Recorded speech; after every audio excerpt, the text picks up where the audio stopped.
Salut, on se retrouve pour cette deuxième vidéo tuto avec aujourd'hui un tuto faire de l'aéro sans aéro.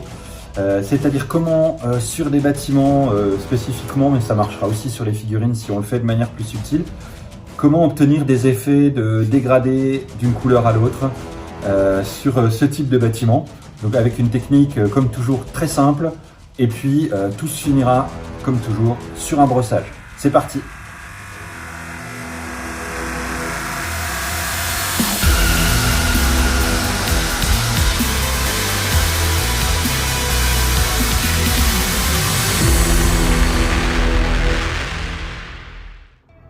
Alors le matos c'est très simple, on va partir sur de la peinture en bombe dans des marques entre 4 et 5-6 euros la bombe.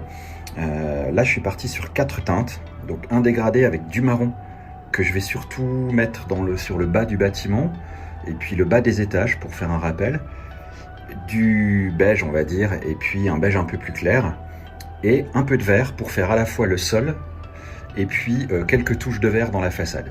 L'idée c'est qu'on va appliquer ces couleurs quasi en même temps, de manière avec des touches un peu aléatoires, pour donner un effet vraiment aéro, en moins subtil que l'aéro, mais pour les décors, vous allez voir, ça le fait très bien. C'est parti! Alors évidemment, on secoue bien les bombes, et puis c'est parti, je vais commencer par appliquer quelques touches de vert. Hop. Le marron sur le bas.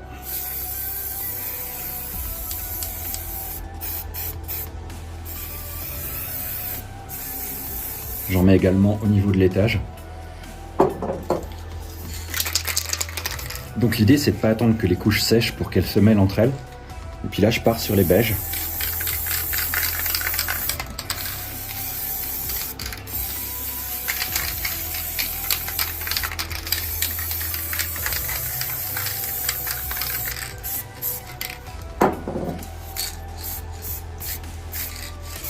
Donc si c'est trop couvrant, j'en remets un peu de vert.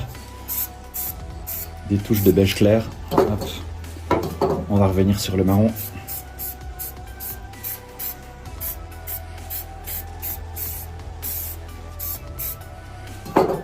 Hop.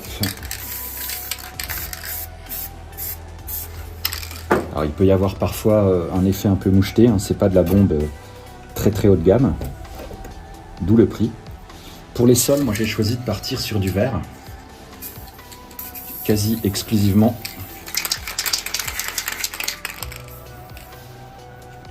Vous voyez que la bombe est en train de me lâcher en direct. On va maintenant mettre une touche de beige.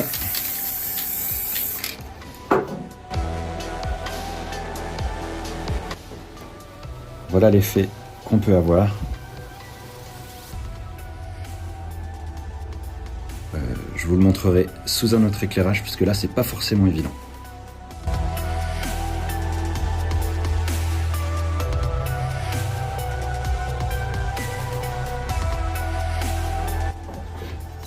Donc le sol en vert. J'ai dû changer la tête de ma bombe. Voilà. Je vais remettre des petites touches de vert parce que je l'ai un peu trop effacé.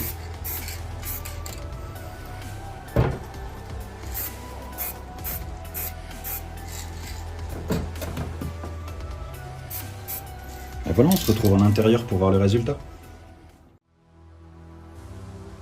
Voilà le résultat final. Donc on se retrouve avec un bâtiment assez bien nuancé, avec du marron en bas, du beige, des touches de beige un peu plus claires, et puis du vert par endroits. Le vert représentant la corrosion ou la mousse, peu importe. Donc voilà le rendu. Et puis les sols, j'ai choisi de les faire en vert complètement. Maintenant, ce qui sépare ce bâtiment-là de celui-ci qui est complètement terminé, c'est deux étapes. Donc une étape d'ancrage ou de lavis plutôt, avec un ancrage assez sombre sur les sols, et puis un autre qui va se rapprocher d'un Agrax, on va dire Earthshade, sur les murs. Voilà.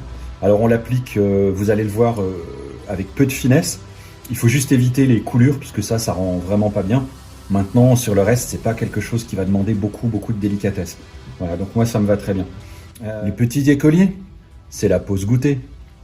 Alors au départ, ce projet c'était vraiment de passer tous les bâtiments au Rathbone Et puis ensuite de passer des couleurs contrastes dessus à la manière d'un ancrage dans la vie. Finalement, le rendu me plaisait pas beaucoup, c'est pour ça que je suis parti sur ces différentes nuances. Et après, j'ai quand même fait mon ancrage avec des couleurs contrastes. Et ça rend plutôt pas mal, comme vous pouvez le voir. J'ai utilisé pour les murs un Skeleton Horde, voilà. Donc qui se rapproche quand même pas mal du Agrax en la vie, du shade Agrax Earthshade. Et puis pour les sols, un Black Templar contraste, donc c'est un noir ou un anthracite très sombre sur le vert des sols, assez dilué.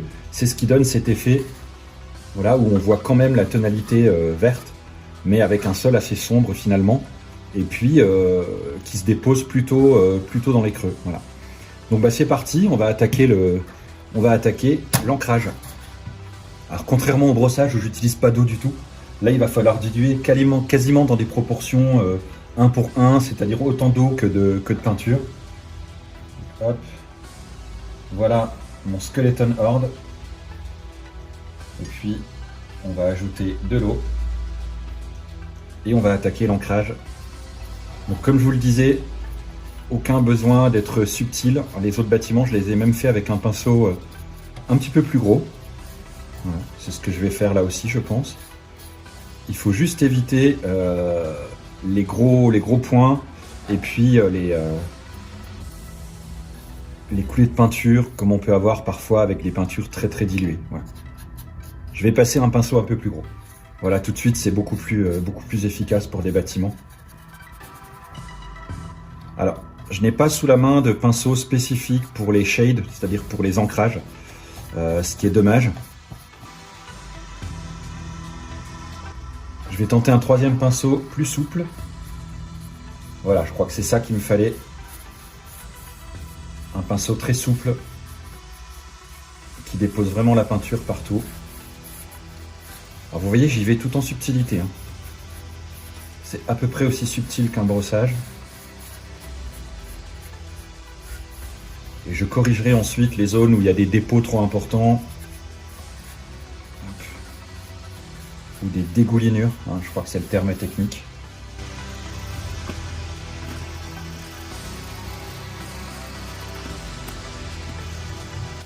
J'apporte quelques corrections avec le petit pinceau.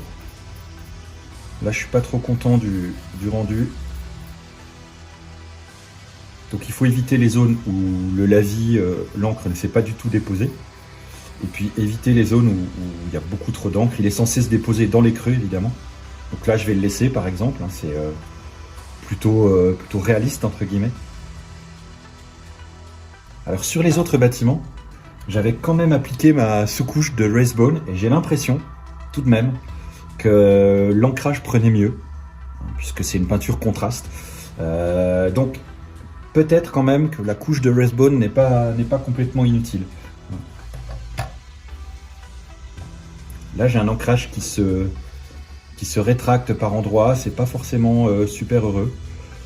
On verra le rendu final, à mon avis, ce sera pas très très gênant. Ça nécessite juste un peu plus de boulot. Alors pour vous donner une idée, pour peindre une dizaine de bâtiments, une petite dizaine, j'aurais utilisé 2, presque 3 pots de contraste.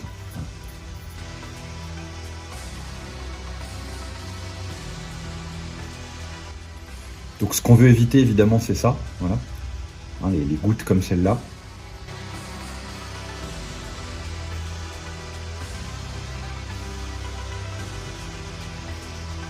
Voilà pour une façade à peu près terminée. Encore quelques petites corrections. Et puis bon, on va attaquer la suite.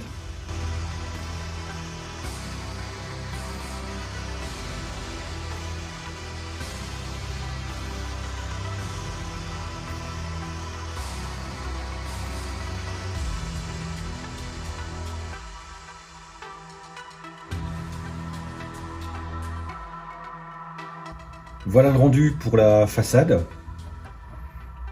On corrige les endroits où on a des petits points. Ces piliers-là sont assez bien conçus. Ils permettent d'avoir dans des creux le lavis qui se dépose. Donc il ne faut pas hésiter à être généreux sur ces zones-là. Voilà.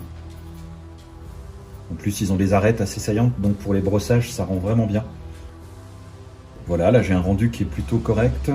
Quelques corrections à l'intérieur.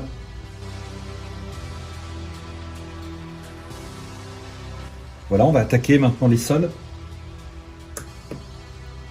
avec le contraste Black Templar.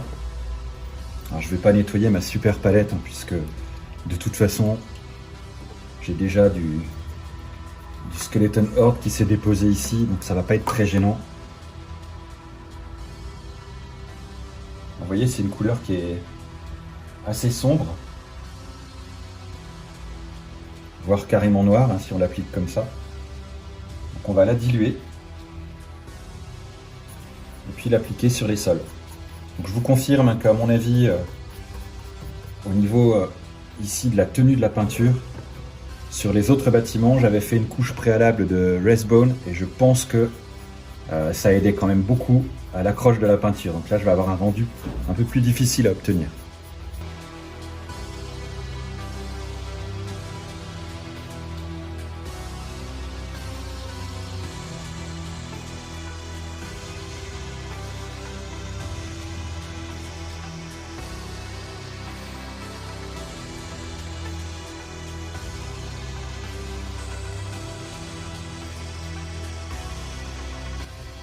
Donc, je pense que l'absence de Resbone explique voilà, cette difficulté à faire tenir la peinture contraste qui se retire, vous voyez.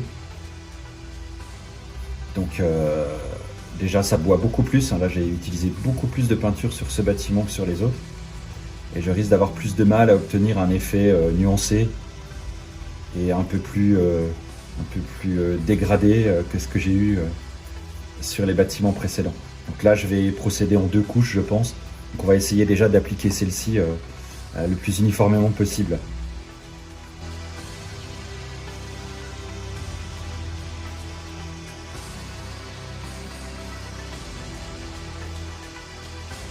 Voilà, vous voyez que je travaille avec une peinture qui est quasiment plus diluée. Et puis, je vais tapoter tous les points où j'ai le vert qui réapparaît, jusqu'à ce que j'obtienne quelque chose de totalement noir. Donc le vert continue à apparaître ici, donc c'est très bien, par transparence, mais je veux pas qu'il y ait de points verts comme ici. Voilà, donc je corrige toutes ces zones-là avec une peinture contraste pas diluée du tout, quoi. Voilà.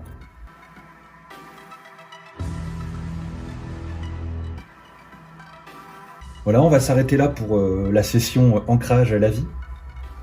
Donc, j'obtiens un bâtiment qui paraît assez assombri et sali par cet ancrage. C'est le but.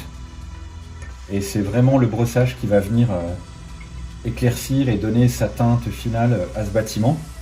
Et ne resteront finalement que les petites nuances qu'on avait apportées à la bombe au départ. Voilà. Donc on va le laisser de côté. Là, je vais vraiment le laisser bien sécher. Et puis j'attaque le brossage ensuite. Alors voilà mon rendu final. Donc sur l'effet au global, c'est à peu près ce que je voulais.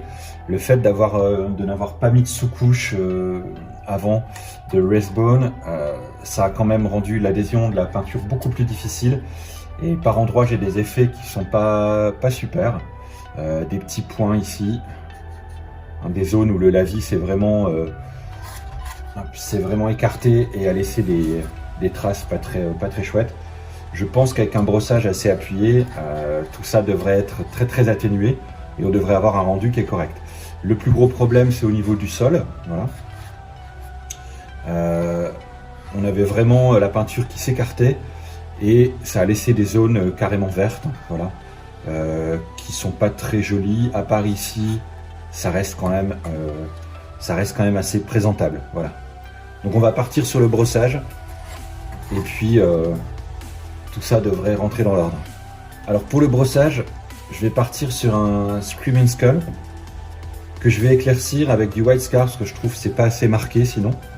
Mais on va déjà commencer comme ça et peut-être même que je vais faire un premier brossage au Flayed One Flesh, qui est une couleur assez intéressante. Donc on va commencer comme ça. Toujours bien secouer le pot. Pinceau, j'ai pris le premier que je trouvais. C'est parfait pour un brossage. C'est-à-dire des poils pas trop souples.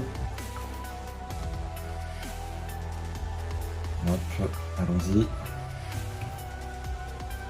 On enlève le surplus. Et puis on commence sur une petite zone pour voir le rendu. On va commencer ici.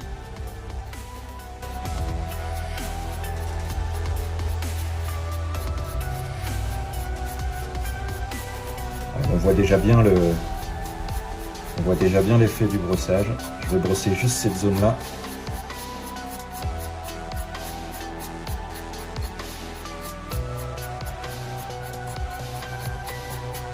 Donc j'ai brossé uniquement cette zone. Alors ça n'efface pas hein, les petits défauts dont je parlais à cause de l'absence de sous-couche. Maintenant, vous voyez cette zone qui est faite déjà est beaucoup plus délimitée. Les piliers, tous les petits éléments. Donc voilà pour cette partie-là. Bon, on va continuer avec le Flyed One Flash.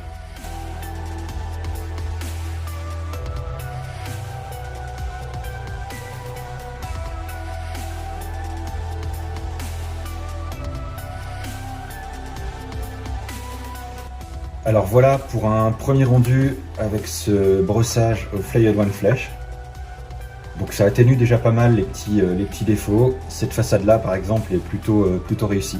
Donc on a un bel effet dégradé, du marron, du beige un peu plus clair ici. Le vert apparaît encore un tout petit peu ici, peut-être un peu trop léger. Voilà, ici il est un peu plus visible. Voilà, par contre, bon, il y a des endroits où ça n'a pas masqué le problème que j'ai eu à l'application de l'ancrage. Ici, c'est à l'intérieur, c'est un petit peu moins grave. Après, on peut corriger au pinceau. C'est ce que je vais faire pour les sols. Ce premier brossage est déjà pas mal. Je vais voir à côté des autres bâtiments que j'ai fait tous ensemble si le rendu est sensiblement le même. Alors, on est globalement un peu plus clair ici. Je crois qu'ici, l'ancrage est un peu moins dilué, comme j'ai été obligé d'insister beaucoup. Donc on a quelque chose un effet un peu plus sale ici. Je vais appliquer un deuxième brossage avec un mélange White Scar Screaming Skull. On se retrouve après la séquence brossage qui, pour ceux qui ne l'avaient pas remarqué, est en accéléré. J'ai pas un mouvement de poignet aussi rapide dans la vraie vie, sinon ma vie aurait été totalement différente. C'est parti. Petite pause à ce stade. L'étage ici est fait avec le deuxième brossage, le bas non, donc vous voyez il y a beaucoup plus de luminosité ici, on s'approche du reste des autres bâtiments, donc je vais continuer sur cette lancée.